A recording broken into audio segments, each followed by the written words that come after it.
2 એપ્રિલને વિશ્વભરમાં world autism day તરીકે ઉજવવામાં આવે છે। વિશ્વભરમાં ઝડપથી વધી રહેલા ઓટિઝમના સમયસર નિદાન અને સારવારમાં અમદાવાદના ડોકટરોના રિસર્ચનો સિંહફાળો રહ્યો છે અને વિશ્વભરના ડોકટરો તેમજ રિસર્ચ વૈજ્ઞાનિકો તેમના સંશોધનોમાં અમદાવાદ ગુજરાતના ડોકટરોએ કરેલા રિસર્ચનો વિશેષ ઉલ્લેખ કરે છે। વર્લ્ડ ઓટિઝમ અવેરનેસ ડે અંગે વિશેષ માહિતી આપતા ઇન્સ્ટિટ્યૂટ ઓફ હ્યુમન જીનેટિક્સના ડો. જયેશ શેઠ અને સ્પેશિયાલિટી હોમિયોપેથી ડો. કેતન પટેલે જણાવ્યું હતું કે જીનેટિક સાયન્સમાં ઓટિઝમ વિશેના રિસર્ચો તેની સારવારમાં અગત્યનો ભાગ ભજવે છે। આ રિસર્ચથી સારવારની પદ્ધતિમાં સરળતા આવતા સમયસર સુધારો અને સચોટ સારવાર શક્ય બની છે। આ અંગે વધુમાં માહિતી આપતા ઇન્સ્ટિટ્યૂટ ઓફ હ્યુમન જીનેટિક્સના ડો. જયેશ શેઠ અને સ્પેશિયાલિટી હોમિયોપેથી ડો.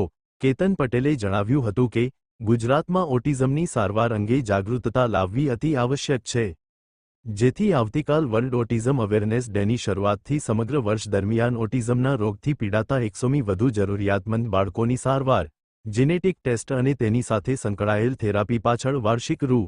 10 લાખ સુધીની મદદ ડોકટરો દ્વારા કરવામાં આવશે।